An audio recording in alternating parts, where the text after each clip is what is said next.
पिछले कुछ सालों से अगर बात की जाए स्पेस और मार्स की, तो हम सबका ध्यान जाता है एलन मस्क और उनकी कंपनी स्पेसएक्स की तरफ। पृथ्वी में सीमित संसाधन और निरंतर स्पेस टेक्नोलॉजी से मंगल का गतिमान होना निश्चित घटना है। एलन मस्क अगले 20 वर्षों में उपनिवेश और परमाणु मंगल का कोई रहस्य नहीं रहा और दुनिया भर में हर कोई ये देखने के लिए बेसब्री से इंतजार कर रहा है कि अरबपति निवेशक इस लक्ष्य को कैसे पूरा करेंगे। मंगल ग्रह पर पहुंचना काफी कठिन है। पृथ्वी के वर्तमान को छोड़ना अंतरिक्ष उद्योग में बड़ी उपलब्धि माना जाता है। स्पेसएक्स से पता चला कि फैल्कन हेवी और स्पेसशिप हेवी से बड़े वाहनों को उठा सकता है, तो इस जटिल समीकरण का एक महत्वपूर्ण हिस्सा हल हो गया था। एक बार जब हम मंगल पर पहुंच जाते हैं तो नई चुनौतियों और दुविधाओं का एक हिमसागलन पैदा हो जाएगा। इसलिए अपने मंजिल को पहले से ही तैयार कराना बहुत आवश्यक है। तो इस पर एलन मस्क का एक ही जवाब था, सादा पुराना परमाणु बम बूंद दे। उन्हीं के शब्दों में ये केवल परमाणु मार्ग को संदर्भित करवाता है। कृत्रिम सूर्य बनाने वाले वायुमंडल के ऊपर बहुत कम गिरने वाले परमाणु विस्फोट की एक सतत धारा हमारे सूर्य की तरह इसे मंगल रेडियोधर्मी नहीं होगा। जब प्रक्रिया में शामिल होने वाले रिस्क के बारे में उनके फैंस ने सवाल किया था ट्विटर पर, तो एलन मस्क ने जवाब में कहा था कि इसमें रिस्क लेने वाली कोई समस्या नहीं है और प्रक्रिया को जो वास्तविक समय में बढ़ावा और सुधार भी लाया जा सकता है। हमें अनिवार्य रूप से द्रव्यमान को ऊर्जा में बदलने का सबसे प्रभावी तरीका निकालने की आवश्यकता है, क्योंकि मंगल अपने रिएक्टर से बहुत दूर है। यहाँ ध्यान देने की योग्य है कि यहाँ केवल विकल्प की आवश्यकता नहीं है, रुचि रखने वाले शिक्षाविदों ने भी विचार प्रक्रिया में खुद को शामिल किया है।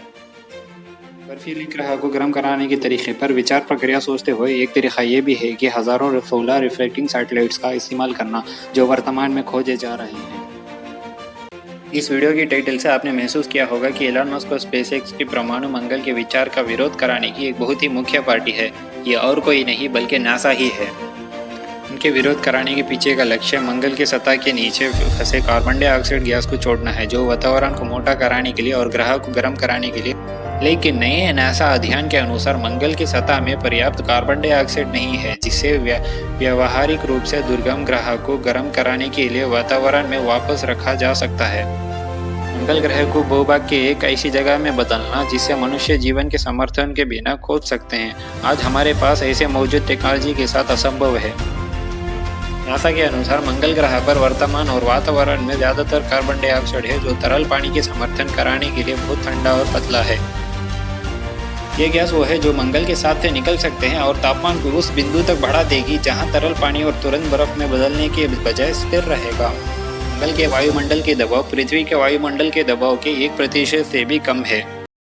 इसका मतलब यह है कि भले ही ग्रह के तापमान तरल पानी के समर्थन कराने के लिए पर्याप्त स्थिर था, लेकिन अत्याधिक वायुमंडल दबाव के कारण पानी जल्दी से वाष्पित हो जाएगा या जम जाएगा।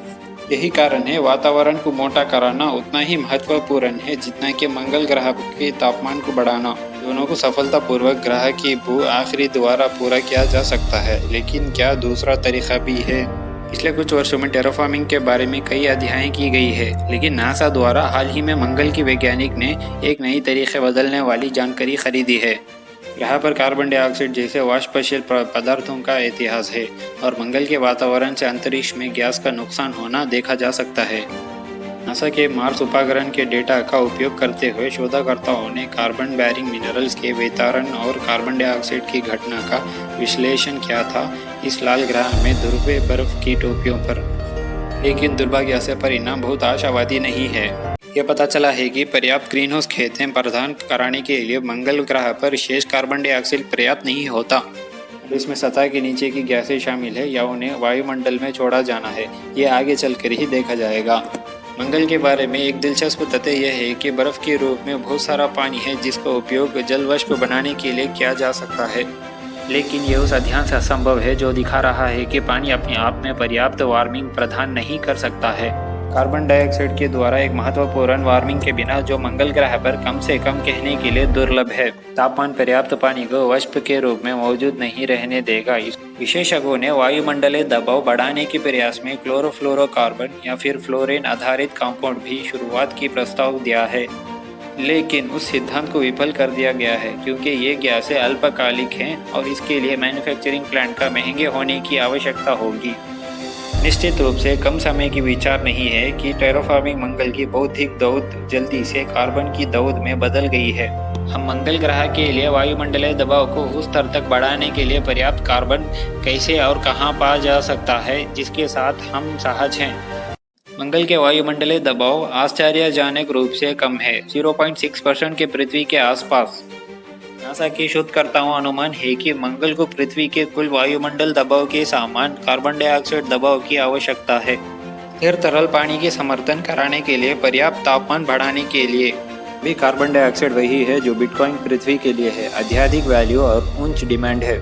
मंगल ग्रह के कार्बन डाइऑक्साइड के सबसे अधिक पर्याप्त निक्षेप ध्रुवीय बर्फ की टोपियों पर पाए जा सकती है और सौर विकिरण द्वारा ये वाष्पतकों का उपयोग करके वाष्पीकृत किया जाता है। सीधा मंगल के वायुमंडलीय दबाव को 2 गुना कर देगा, लेकिन दुर्भाग्य से पृथ्वी के वायुमंडलीय दबाव का 1.2% अभी भी रहने योग्य से लंबा रास्ता तय करेगा। इसका मतलब है कि शोधकर्ताओं को ग्रह पर कार्बन डाइऑक्साइड की एक्सपाशित की सूरतों को खोजना होगा यदि अंतर्ग्रह मंगल ग्रह की मिट्टी को कार्बन डाइऑक्साइड दूसरे स्रोत के रूप में पहचाना गया है। वैज्ञानिकों के अनुसार गैस छोड़ने के लिए मिट्टी को गर्म कराने से आवश्यक वायुमंडलीय दबाव का 4% तक योगदान होगा।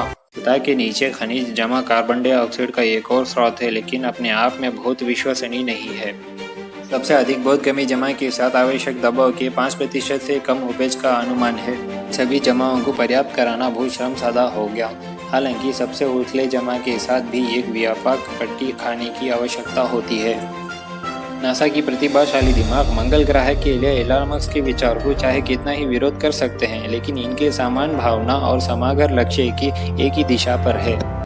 एक दिन मंगल पर वास कराने और मानवता की किताब में एक नई अध्याय शुरू करने के लिए भविष्य कभी उज्जवल नहीं देखा। अगले कुछ वर्षों में निर्धारित मंगल ग्रह पर अंतर्ग्रही यात्रों और मानव निपटान के साथ ये सोचते ही आम आदमी को हैरान करने पर मजबूर कर देता है। तो दोस्तों, मंगल ग्रह पर मानवता का आपका क्या विचार है? क्या आप ग्रह के परमाणु बनाने के विचार पर एलन मस्क पक्ष के समर्थन में है? आपको क्या लगता है कि आप मंगल के अगले उड़ान पर कब होंगे? हमें कमेंट करके बताना। आज के लिए बस इतना ही है दोस्तों। वीडियो पसंद आए तो लाइक कर देना, कमेंट कर देना और तब तक के लिए खुदा हाफिज।